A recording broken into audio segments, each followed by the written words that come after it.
Good afternoon, children. Today we are going to read chapter number 2, Democracy in India, Political Science, class 7th.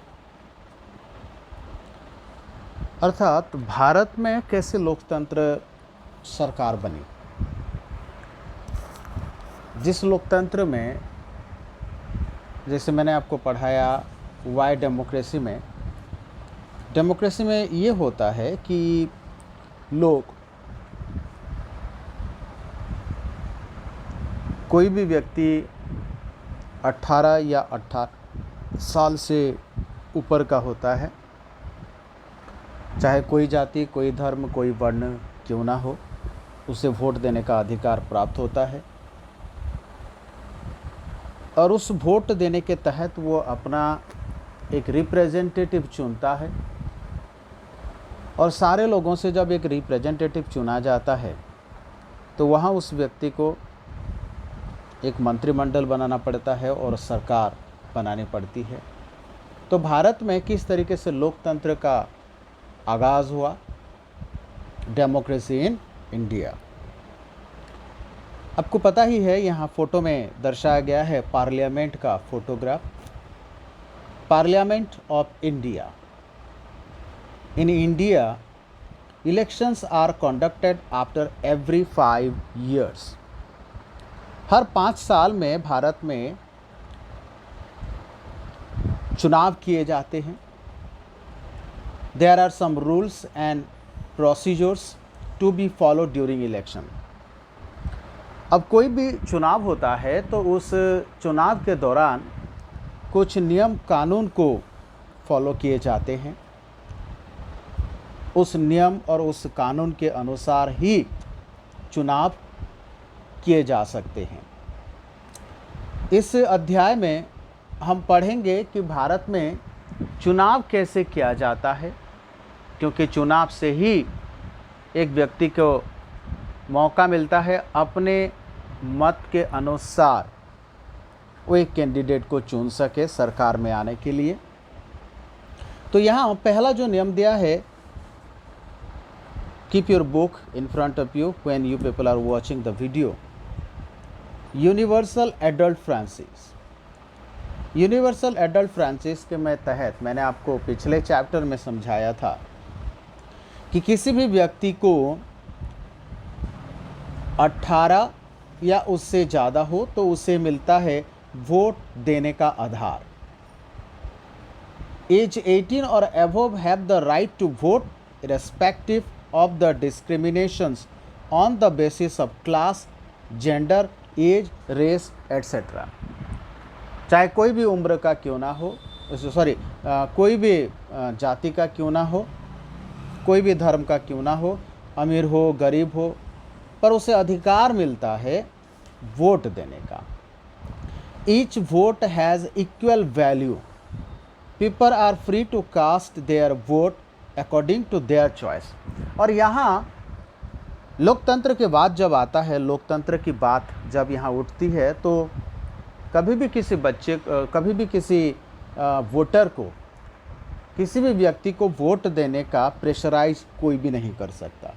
वो व्यक्ति अपने अधिकार के अनुसार, अपने चॉइस के अनुसार वोट प्रदान करता है।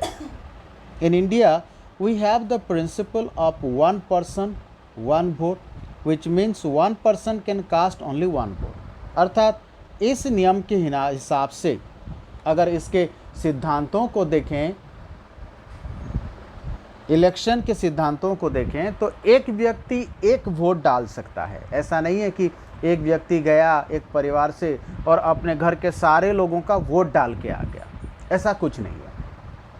सिर्फ यहाँ वही वोट दे सकता है जिसका इलेक्शन कार्ड होता है। आपके घरों में होगा, आपने देखा होगा, आपके माता पिता, आपके भैया, आपके भाभी, उनके एक वोटर आईडी होता है। उस वोटर आईडी को लेके जाते हैं और वो इलेक्शन में हिस्सा लेकर अपना वोट प्रदान करके आते हैं।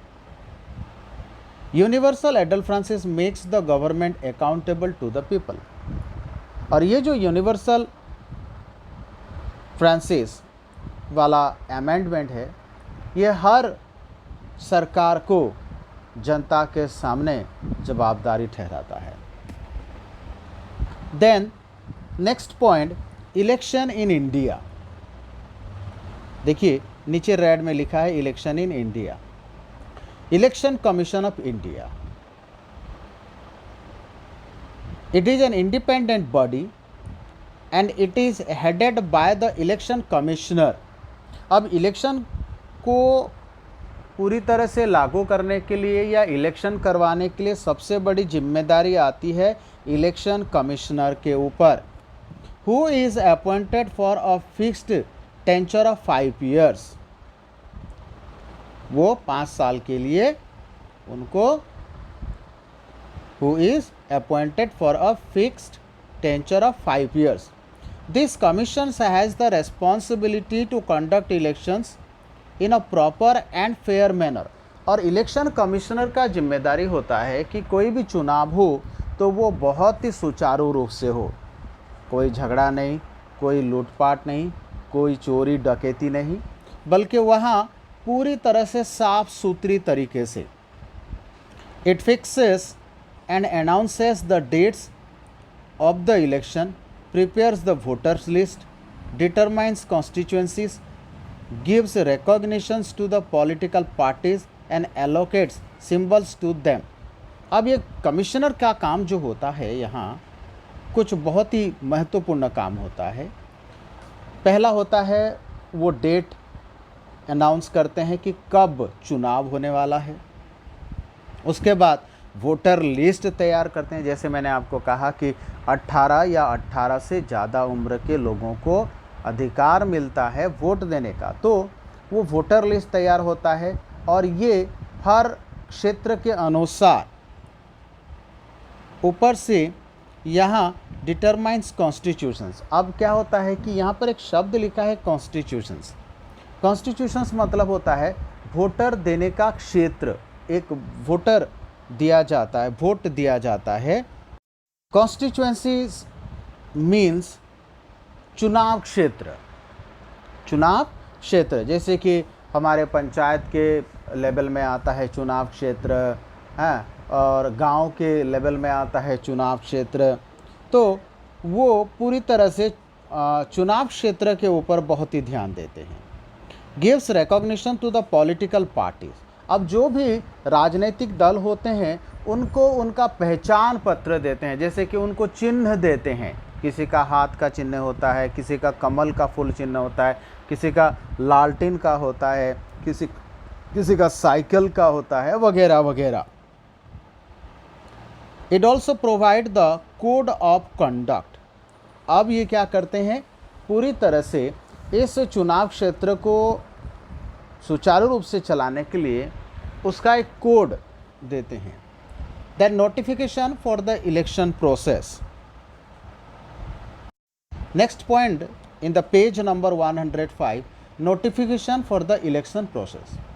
The president of India issues a notifications for the reconstitutions of the Lok Sabha if and when the tenure of the existing assembly expires, lies the term or the period of 5 years is over, it is dissolved। अब जैसे कि मैंने कहा कि हर 5 साल में चुनाव होते हैं, तो हर एक 5 साल में चुनाव होने के लिए जब लोकसभा का इलेक्शन होता है तो जो हमारे प्रेसिडेंट होते हैं, जो हमारे राष्ट्रपति होते हैं, भारत के राष्ट्रपति होते हैं, वो क्या करते हैं कि पूरी तरह से जानकारी देते हैं। जैसे कि नोटिफिकेशन मतलब देखा होगा कि आपने मोबाइल चला रखे हैं, अगर आपके मैसेज में आता है तो आपके स्क्रीन पर बीपिंग करता है कि आपको ये मैसेज आया है, आपको ये एक नोटिफिकेशन आया है।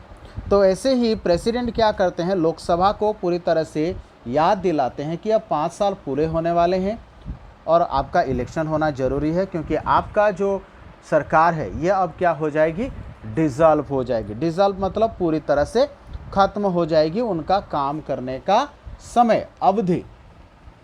Constituencies and reservations of seats. अब यहाँ पर कॉन्स्टिट्यूएंसी मैंने जो कहा था आपको कि कॉन्स्टिट्यूएंसीज मतलब होता है चुनाव क्षेत्र, वहाँ पर कुछ रिजर्व सीट होते हैं। कहते हैं the country has been divided into 543 parliamentary constituency. अब भारत पूरा देश कितने हिस्सों में, कितने चुनाव क्षेत्र में डिवाइडेड है? 543, each of which returns 1 MP, MP अर्थात member of parliament, to the Lok Sabha, the lower house of the parliament. The size and shape of the parliamentary constituencies are determined by an independent delimitations commission. Delimitations commissions मतलब होता है, delimitations commissions होता है परिसीमन आयोग। अर्थात ये परिसीमन आयोग क्या करते हैं, पूरी तरह से ध्यान देते हैं कि जो भी कॉन्स्टिट्यूएंसीज है, जो भी चुनाव क्षेत्र हैं, उतनी ही पॉपुलेशंस है, subject to geographical considerations and the boundaries of the states and administrative areas. जैसे कि वहाँ उतने ही लोग हैं, जितने क्षेत्र में ये विस्तार है उतने ही एरिया से है, या इसमें कुछ बदलाव आया है। Selection of the candidates. अब कैसे कोई अगर चुनाव लड़ेगा, उसका कैसे पूरी तरह से सिलेक्शन होगा। A candidate Sikar election should be a citizen of India. जो भी व्यक्ति चुनाव लड़ने वाला हो, वो ये जरूरी है कि वो भारतीय हो, अर्थात भारत के नागरिक हो। ऑफ एज 25 ईयर्स और अबव, उसका उम्र 25 या उससे ज़्यादा हो। Not be a bankrupt nor have any criminal complaints और केसेस अगेंस्ट हिम और हर। अब उसी कैंडिडेट्स के विरुद्ध ना तो कोई प्रकार का क्रिमिनल कंप्लेन हो, अर्थात अपराधी से जुड़ा हुआ या अपराध से जुड़ा हुआ कोई भी प्रकार के उसके नाम पर कंप्लेन हो, नहीं होना चाहिए।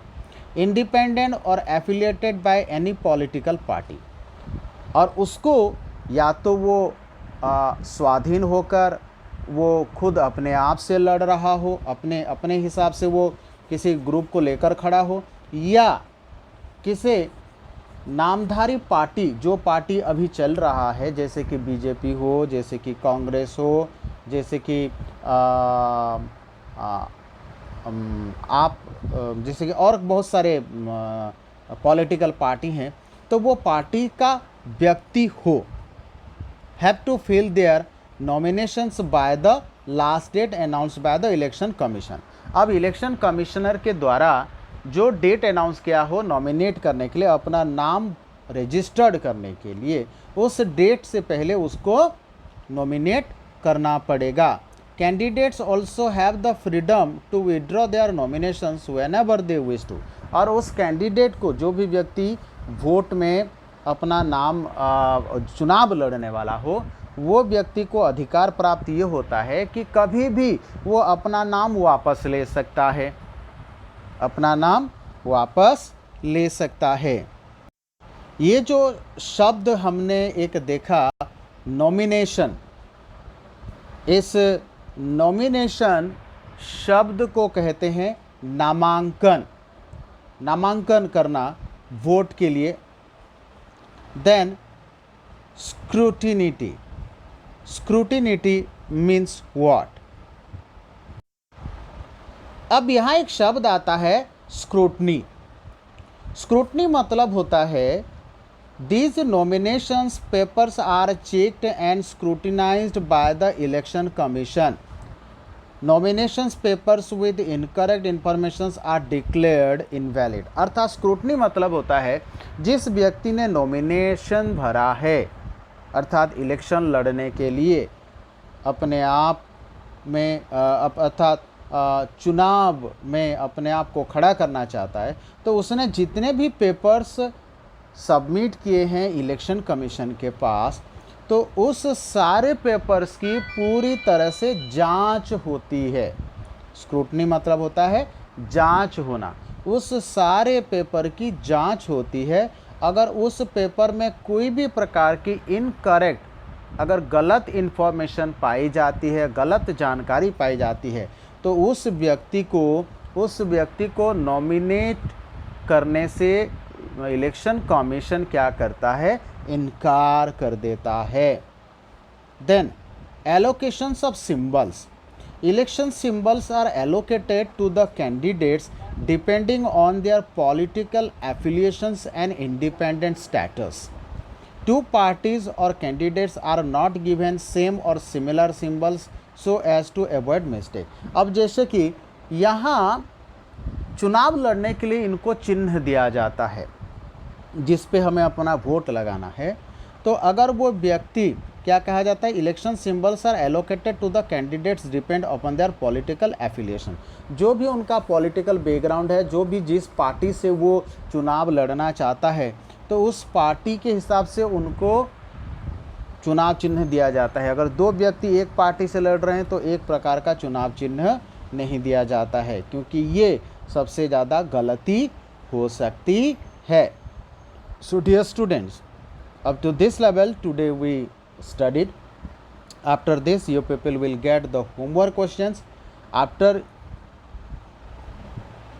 आप जैसे ही होमवर्क क्वेश्चंस पा जाते हैं उसका आंसर्स आप खुद यहाँ तक एलोकेशंस ऑफ सिंबल्स तक पढ़ेंगे और उसका जवाब लिखेंगे, और वो जवाब का फ़ोटो खींचकर पहले मुझे भेजेंगे। उसके बाद मेरी रेस्पॉन्स मिलने के बाद आप उस आंसर्स को फेयर कॉपी में अपडेट कर सकते हैं।